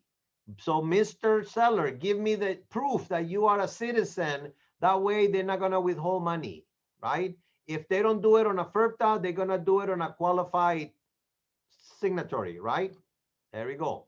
Megan's Law. This is a sex offender website. You do not go to the website. If the buyer is concerned about Megan's Law, they should go themselves to watch who lives next door and who's the pervert that lives across the street, okay? Notice regarding gas and hazardous liquid. Yes, sometimes the gas can burn, like what happened in Valencia, you know. So if you need to know where is the gas line going underground, you can go to www.npms.phmsa.dot.gov and go read about it. I don't even think I've ever been to that website. I don't want to know if there is a gas line underneath my building. Otherwise, I will not be able to sleep. If it explodes, therefore, that was my way of exploding. Condominium, plan development. If this is a property that is in a condominium, 7 days. The seller needs to give me all the forms. Let me know that it's a condominium so I am aware of all the CCNR, of all the HOH information. I need it ASAP within 7 days. I know that people get so concerned about the loan, but there is more paperwork that goes involved. Then get rid of all the paperwork and then focus on the loan. That's my advice to you, advisory, right? Get the paperwork signed, 7, 10 days, 17 days, 95% of all the paperwork on the file should be complete. Don't get upset if you receive a SkySlope email saying, hey, you owe this, require. Hurry up, get it done and move on and go open up another escrow. That's the reason why you don't do that many escrows, is because you don't hurry up and get it over with. Put it in the pipe, open up another faucet. Put it in the pipe, open up another deal. That is easier to do than just to have one escrow and you up and down all day long in the same escrow. That doesn't work that way. If you want to be a top producer, one in the pipeline, get all the paperwork immediately. Call the listing agent and send me all the paperwork. I want to close right away. Okay. Condition of the property. Guys, the property is sold as is. Look at it right there. It says the property is as is in its present condition. So if something is broken when you are looking at the house, that's the way you get in the house at the time of close of escrow. Of course, the buyer has the right to investigate, but the seller is not obligated to repair. If the seller wants to sell the house without a water heater, the seller can sell the house without a water heater. There is no law that says that you have to put one up. If the seller wants to sell the house without carpets, no floors, no windows, you can sell it with no floor, no window. If you as a buyer don't want to buy it, don't buy it. Somebody else will, right? Buyer investigation of the property. Oh, here's where the buyer has a lot of rights. Right to check it. They can call their monk. They can call their priest. They can call their fonsoi master. They can call an engineer. They can call an inspector. They can call their father, their mother, the grandma, the mother-in-law to take a look at the house. And if the mother-in-law does not approve it, you can cancel the transaction within your specified time. You have 17 days to get the blessing of the mother-in-law buying the house, okay? So 17 days, get out of the agreement, all right? Don't drag it along. Don't agonize over canceling. Cancel, move on, get to the next one. The sooner you cancel, the better you're gonna be. Open, cancel, or open and get everything signed. You cannot have mother-in-law inspecting the property. Mother-in-law cannot go on the roof. Mother-in-law cannot check the plumbing. Mother-in-law can only look right here. Look at it. Buyer indemnity. In the event that something happened, make sure that they indemnify and hold the sellers harmless from any liability, any claim, any demand. All right. So in the event the home inspector guy falls off and he breaks an arm from falling from the roof, buyer is responsible for the arm. That's why the buyer should hire a licensed inspector. So don't let the mother-in-law inside the house. Stay awake, stay awake. Title investing, it talks about mumble jumble. Oh, here's all the mumble jumble about the contract. Within the time specified in paragraph 14, the buyer should be given a title policy to read the prelim. Okay. Also, we don't tell people how to hold title. Oh, I want to put my son on title because in case I die, my son becomes the owner. What about if your son goes to Las Vegas, he finds a beautiful girl over there and marry the wife over there and come back. That wife owns the house. In California, anybody that is married, 50-50 automatically. So watch out who is in your title, okay? Time periods, here is, the seller has 7 days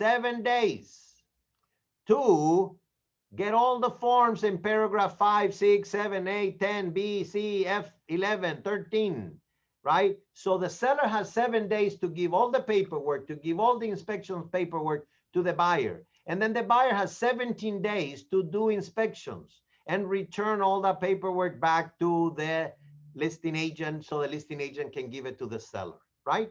So you can do this. The seller has, and you can shorten the time. In 5 days, give me all the paperwork, right? You could also put in 3 days, give me all the paperwork, and then buyer will give you the paperwork back in 15 days, right? You want it sooner, you do it. Now, those transactions that are cash and they say 15-day close, so here you better do, seller has 1 day to give me all the disclosures and the buyer has 5 days to return them, right? If you're doing a 15-day, a 10-day cash close of escrow, make sure that you change these dates so you are under contract. Otherwise, if the buyer has 17 days to review everything and you need to close in 15 days, the contract doesn't make sense. Got it? Got it. All righty. Contingency, that's when you have to remove all contingencies, right? All these contingencies. Lender contingencies are the appraisal and the loan, condition of the property, reading the information, reading the CC&Rs, reading the title company, all of those are contingencies. And every single one of them can be removed one by one, or you can remove them all except the loan, or you once do a, I want to remove all contingencies, all system go. 10, 9, when Houston, all system go, that means all the contingencies have been removed. We're going to Mars. All righty, we're going to the moon. Here, if you click the box, removal of contingencies already removed. Boom. Do not do that if your buyer is a first-time buyer. You only remove contingencies at the time of writing the offer when you have an experience, second time, third time, an investor. If it is a first-time buyer, do not remove, because they don't understand what they're doing. They're giving up their rights, and the seller will take the deposit back, okay? Now, can the seller cancel? Look at it. The seller has the right to cancel. What happened if the seller cancel? Well, you need to give a notice of buyer to perform. If the buyer is not doing the things that they're supposed to do, I, the seller, can cancel, and I can also get the deposit back to you, or I can cancel because you're not doing what you're supposed to, and you need to keep the deposit to me. We will talk about deposits later on, because even though contractually I'm entitled to the deposit, the money is in escrow, and the escrow officer will not release the money unless 2 signatures are in. So if there is a disagreement, escrow keeps the money, okay? Notices to buyer to perform, you always have to give those notices. Pre-printed, it says at least 2 days. I'm gonna say 1 day. That's just because I like to mess up with the client, with the listing agent, or I'm gonna put 3 days just to give hell to the listing agent. If I am the listing agent and you write me an offer, I pay attention to everything, okay? So when you're the listing agent, make sure that you pay attention to the offer so you can answer on a counter offer all the changes that you need to make, okay? Close of escrow, right? Before buyer or seller may cancel the agreement for failure of the other party to close the escrow. If we got to the end and the seller doesn't sign the grant deed, the buyer can give the seller a 3-day notice to close escrow, right? And then if you don't close the escrow, I'm gonna go and sue you, or go to arbitration, to go to mediation. What happened with the deposit, right? Here's the explanation, right? Effects of the deposit. Read it, understand it, look at it, black letter. Release of the money. Release of the money will require mutual signed release instructions from the parties. Who are the parties? Everybody that is invited to party. No, everybody, the buyers and the sellers are the parties, right? Or you need to get an arbitration award to force the escrow to give you the money. Okay? And he says if the seller doesn't want to give the money back to the buyer, you may be subject to $1,000 penalty if you refuse to sign the cancellation. So if the seller doesn't sign the cancellation, well, the buyer needs to go civil code, another civil code. Oh my God. Do I need to know the law? Sometimes I think you should read it, understand it, or you tell the buyer, go see your attorney. All righty. Final verification of conditions, that's the walkthrough.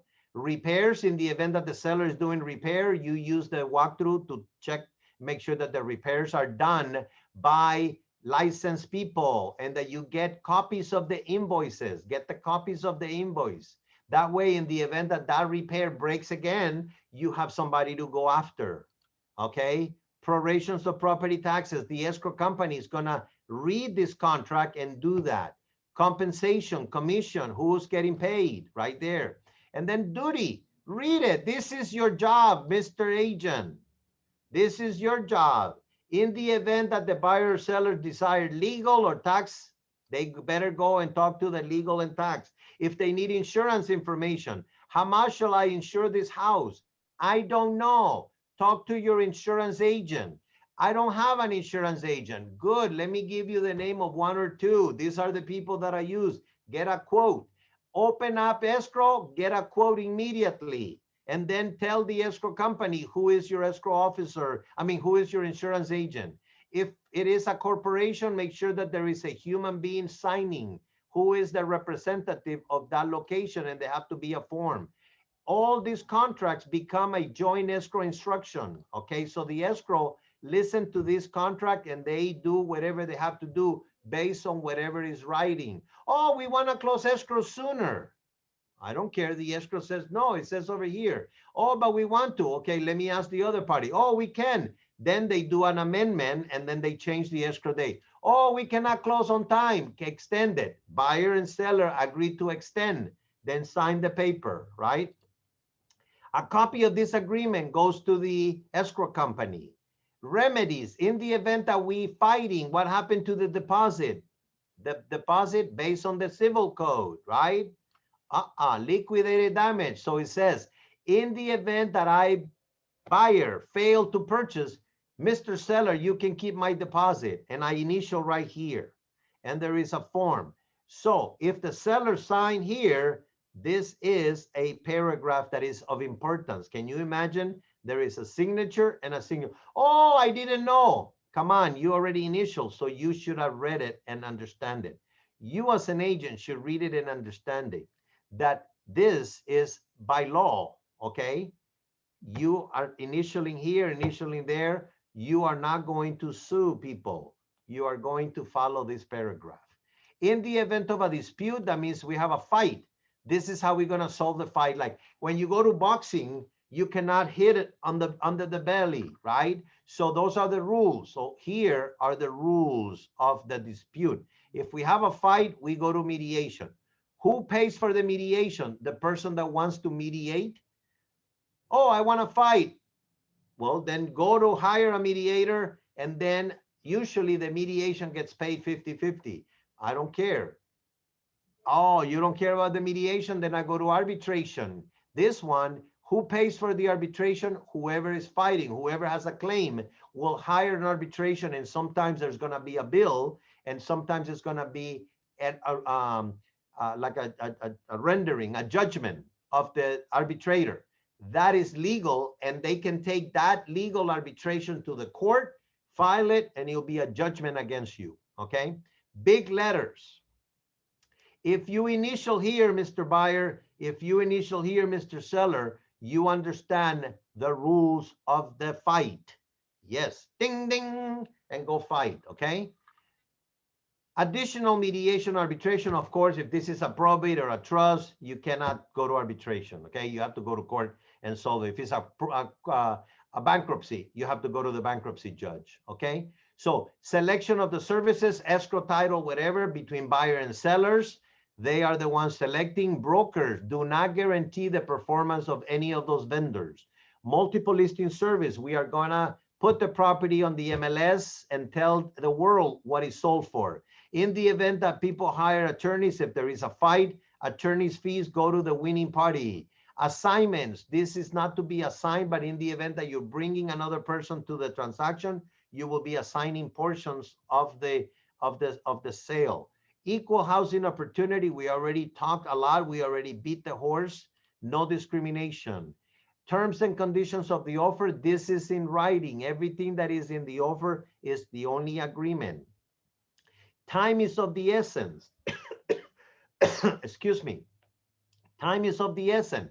We're closing escrow in 30 days. 30 days is what we need to. Within 5 days, give me this paper. Time is of the essence. Within 5 days, you have to follow. Oh, we did it. No, within 5 days, you needed to do it. And then these ones are the definitions. You can get a dictionary or Google dictionary and find out what acceptance means right here. Agreement, what's an agreement? What is a CAR form? What's a close of escrow? What's a copy? What is days? Days after, days prior. In real estate, in the contract, we use calendar days. Monday, Tuesday, Wednesday, Thursday, Friday, Saturday, Sunday. Those are calendar days. Christmas, New Year, calendar days. Day to day is day 0. So when they tell you you have 5 days, tomorrow, Saturday, day 1, Sunday, 2, Monday, 3, Tuesday, 4, Wednesday, day 5. You have till Wednesday at 11:59 p.m. to do whatever you say you were gonna do, all right? That's how we count days. And then the buyer signs, and if the seller likes the offer, the seller signs over here. If the seller does not like the offer, they're gonna sign, but they're gonna check this box, boom. And then they're gonna say, I am giving you a seller counter offer, or I'm giving you a seller multiple counter offer that is dated, let's say tomorrow when I get the offer. All right, that's how this should be. And then when you get a counter offer, ask the listing agent to give you a copy of this offer already initial. All right, you don't want to make changes to the counter, to the offer. Sign here, this box. If you sign it and the listing agent signs it, you get paid, okay? Cooperating broker compensation, your money.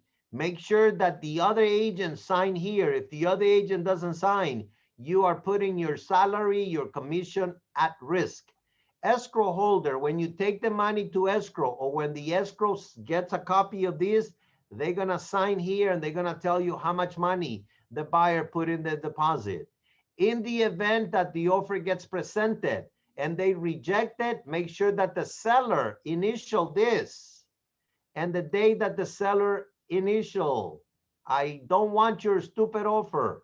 Okay, can you have the seller initial my offer? Okay, I hope this box would be on page number 1, so that way they can see the price. Unfortunately, it's not on page number 1.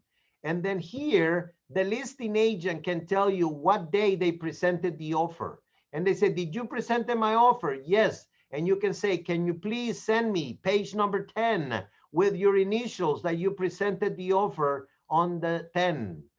Oh, I didn't present it. I just called him. Well, you did not present my offer. I'm going to take you to the Board of Realtors and file a complaint against you because you are not a good agent. All righty?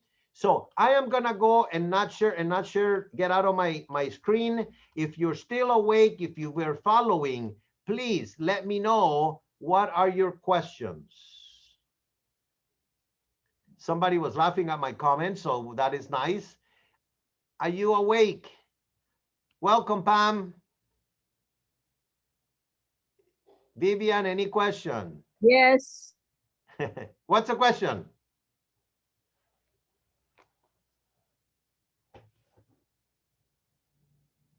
We have 10 minutes for questions. Ben, did you learn something? Yes, I did. Beautiful. If you have any questions, Michael, Peter, if you have any questions, make sure that you discuss with your manager. Remember, these ones are my opinions. I like to take this business very lightly. I do take it also serious that all the documentation by law needs to be in the broker's file. You know, we use SIP form, and the templates will help you. If you have any questions, feel free to talk to Doug, talk to Lori, talk to me, talk to Peter. We will guide you in the right direction, okay? And then if you have a transaction, make sure that you use SkySlope. SkySlope is a transaction management. It costs money, so we don't give it to all the agents until you open up an escrow and write up an offer, or until you have a listing, because the company pays, you know, $10 per agent per month to have the SkySlope, and it costs money if you don't have a transaction. So the moment you open up a transaction, then we give it to you, because hopefully we'll close and we will get a part of our money back that way. We'll get to pay for that. Anybody has any questions about anything, about the offers, about where do I go for this? Off the purchase agreement, anything goes as well. Yeah, I have a question here. Yes. Okay. So by what reasons or excuses that the buyer can quit the contract after making the offer? Okay, so number one, if you have a buyer that is doubting the transaction, you shouldn't write the offer. Okay, make sure that they like the house, period, right? I like the house, I like the price, and I like to live in that neighborhood. So once you do that, there will be less chances for you to cancel the transaction. We are in this business to make money, to put the buyer into a transaction and close the transaction. Buyer has the appraisal. If the appraisal doesn't come into, that's why they put those conditions, right? If the appraisal doesn't come in at the sales price, I walk away. If my loan does not get approved within my time, then I can walk away. If I hire an inspector and the inspector finds that there is a lion underneath the kitchen sink, and I don't like the lion under the kitchen sink, I can cancel the transaction. Or I can ask the seller, would you please kill the lion under the kitchen sink? And the seller says, no, I love the lion. That's the reason why we love this house. Then at that moment, the buyer can say, I don't want the house, I'm canceling, and I will go out of this transaction, give me my money back. So I get the TDS, the transfer disclosure statement, and I'm reading, and it says over here, has there any addition, modification without permits? Yes. My grandpa, 20 years ago, enclosed the patio without permits. Buyer doesn't have to buy the house. Buyer wants to cancel based on that. Buyer can cancel on anything on the contract that the buyer has put a condition, right? So I am buying your house subject to the value, subject to the condition, subject to learning information about the house. If I go to the inspection of the house and I go and park my car at 3 o'clock in the morning and there is a rooster, coo, and make noise, you can say I'm canceling this transaction because there is a rooster cooking at 3 o'clock in the morning within my specified time, Michael. If you come up with that excuse at the end, you lose your money. Does that answer your question? Yeah. And another question is, when the seller accepted the first offer, and the seller can wait a little bit time to for another better offer. Well, it's just like marriage. I got married in April of 1980.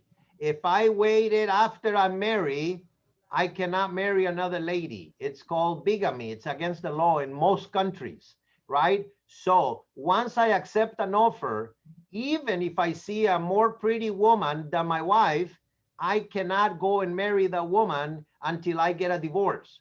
So technically, the seller will have to cancel the agreement, but the seller will have to have a real reason to cancel. The seller cannot say, oh, somebody else, it's gonna pay me more. if the buyer is doing everything, that's why I want you to get the documentation immediately. And I want the buyer to sign everything immediately. That way you say, Mr. Seller, you cannot cancel. You send me this paper, I already signed it. You asked me to do appraisal, I already did it. You asked me to do this, it's done. Oh, I want to cancel. You cannot. If the seller cancels, then I, as a buyer, can go and sue the seller. Okay, I'm sorry, I didn't mean accept. I mean the when the seller has the first offer, you know. Oh, okay. You know, so, receive the first offer. So does the seller have some time to wait for a better offer? Maybe just for a limited of time, right? If the first buyer is waiting and is willing to wait, then the seller doesn't have to act. But legally, if you look at the offer is only good for 3 days. For 3 days, okay. Okay, but a lot of listing agents are telling you, oh, we got an offer, right? And I said, if you have an offer, stupid listing agent, why don't you take it? You know, that's my answer. Or they can tell you, we gave a counter offer and we're still open for offers. I have not finally accepted anybody. The seller can be back and forth with the first guy. So I can have 2 girlfriends. Let's say I have a girlfriend, I have not married, right? I go to the movie with one, I go take a date, and I go dinner. Maybe this girl is not the best for me. Then I'm gonna go to the movies with another girl. And oh, this girl is not good for me. I'm gonna go to the beach and see the sunset with another girl, right? But then all of a sudden I say, oh, the first girl was the best one. So I tell the other 2, I'm sorry, I'm not going to you to the beach. I'm sorry, I'm not going to you to the movies. And you call the first one and say, I'd like to go with you back to dinner, right? Okay, that makes sense. That's the best way that I can explain it, you know? And it's not nice for today's listing agent. They're playing games, you know? They should either, if they get an offer, take it or reject it, you know, right away, tell you yes or no, but right away. I mean, to me, it's a stupid game that people play, and I just don't like to play it that way, but unfortunately, that's just the way the world is turning. Okay, I see. So how many times can a listing agent counter the first buyer's offer back and forth, back and forth? 1,000,000 times. Until there is a meeting of the mind. Okay, thank you. Right. So Peter, the listing price $735, the offer comes in at $695, and I answer back. And then I answer back, I want no termite. And then the buyer says, well, if you're not gonna do termite, I wanna pay $703. And the seller says, no, I already told you $725. So you give another counter offer, $725, and I wanna stay in the property 3 days after the close of escrow. So as long as there is back and forth between a buyer and a seller, you write counter offer number 20, counter offer number 30. I mean, yeah, just make sure the buyer doesn't lose interest. Exactly. Yeah. Exactly. And believe me, I mean, I've seen, I think in the old days, maybe counter offer number 5 and 6. I think at that point, if you're getting that many counter offers, the listing agent and the selling agent are idiots. That's my opinion. I'm just kidding. Right? Because how let's say I got an offer, but then as a listing agent, I want to wait for a better offer. So can I tell the first buyer, say, hey, can I wait for 3 days to give you a counter? And then just 3 days, you know, we keep waiting. Okay, you can do the following, right? In today's hot market, I would suggest a good listing agent to tell the buyer and all the buyers, depending on how many phone calls are you getting, right? You're the listing agent, and can I show the house? Can I show the house? Can I show the house on Saturday? Can I show the house on Sunday? Oh, my buyer get off on Tuesday, right? So now I know that there is so many people that want to see my listing over the weekend, right? And I'm going to say, Mr. Seller, can you tell me that, can we review the offers next Friday, right? So I can make a modification on the listing and I say, the seller will review all offers on April the, whatever that day is, 16, right? Oh, okay, so you can tell them that there's a date that seller will review all offers and At 5 p.m. yeah. And that way you are doing a good service to your seller, because your job as a listing agent is to get the most money. That's why they're hiring you. The seller is hiring you to sell the property for the most money in the shortest time with the least of inconveniences. That's why they hire you, and that's what you're supposed to be delivering. So my job, the problem is that, yeah, we get a little greedy, right? And a buyer calls you directly because you put a name writer, because you put a little ad in the paper, and I said, Caesar, if you write the offer, I want to be the one getting it. And you say, ching, ching, I'm gonna get a double ending. But if you double end, just because you're gonna sell it for $695, and there was supposed to be on Tuesday somebody willing to pay $720, I think that you as an agent are doing a disservice to your seller. You're looking after your own pocket instead of the seller's pocket. And remember that your job is to do utmost care, integrity. So if you let your buyer double ending and you say, Mr. Buyer, I'm getting offers from Peter, I'm getting an offer from Michael, I'm getting an offer from Eva, from Pam, from Jessica. We have 7 offers, right? And then Pat calls me, Caesar, is the property still available? And I said, Pat, you're my friend from Puente Hills. I got an offer for $725. Why don't you write up the offer for $730 and we have a deal? That's being unethical, right?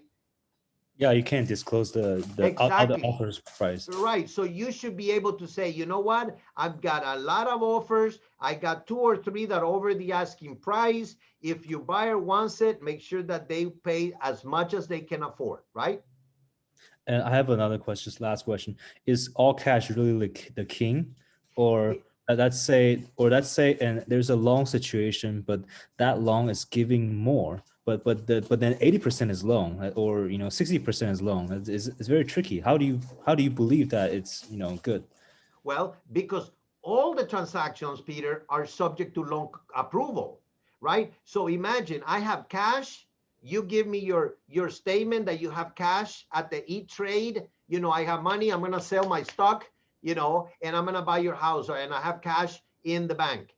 And now I have a loan, very good person loan, and the husband and the wife are working, and they're going to apply for a loan in 20 days. And let's say that the business that the wife works, they give a cut in the salary. So they were pre-qualified now, and the loan gets disapproved in 20 days. Uh-oh. So there's always a little risk, right? Yes. So that's the reason why people say cash is king. But in reality, if I want to sell and I have the time and I am gonna go and the cash offer is very low, and I have a good 20, 30% pre-qualified, a good bank, they've been employed for many years, they got good FICO score, and I don't need to move back to Hong Kong until, July, maybe I'm willing to wait, Peter, right? Right. And if the people do not get the loan and my transaction falls out of escrow, I put it back in escrow, and maybe the person that is still cash, maybe they're still there. Yeah. Yeah. Yes. Yeah, that's true. Right? Yeah. Thank you. So this business, no 2 transactions, by the way, and I'm speaking from my own experience, right? I wasn't a listing agent. I mean, I was a listing agent. 90% of my business was representing sellers. I mean, the year that I make the most money, the most transactions was 27 escrows. I closed them. I did not have an assistant. I door knock every Friday. I cold call almost every day. But I would represent the sellers. Did I do double ending? Yes, but it was very difficult because you have 2 bosses. You have the white eagle and you have the black eagle here talking to your brain. I want 300, I want 400, I want 20, I want 30. And sometimes who is your boss, right? So being in the middle is very hard. Very difficult, especially can they fix the plumbing? Can they fix the roof? Oh no, you're buying assist. So when you are a double engine, you better tell each one of your eagles, guys, I have to be in the middle and I will tell you what the other person is thinking and I will tell you what the other person is thinking. I will be just a connection. Oh, but what should I do? I will tell you the good and the bad about both, and that's the way it goes. Okay? If you have any questions, don't hesitate. I put my name and I put my phone number right there. Everybody has my email. You can email me. That's a better way to get a hold of me. The afternoon is better because in the morning I got to do a lot of administration. On Tuesdays, I go to Arcadia. Any Arcadia agent want to see me face to face, I'm delighted to see you. Of course, I do wear my mask when I'm in the office, even though I already took my first shot vaccination. And I will take the second one, I guess, next weekend or something. But I will email, phone, Twitter, YouTube, you name it.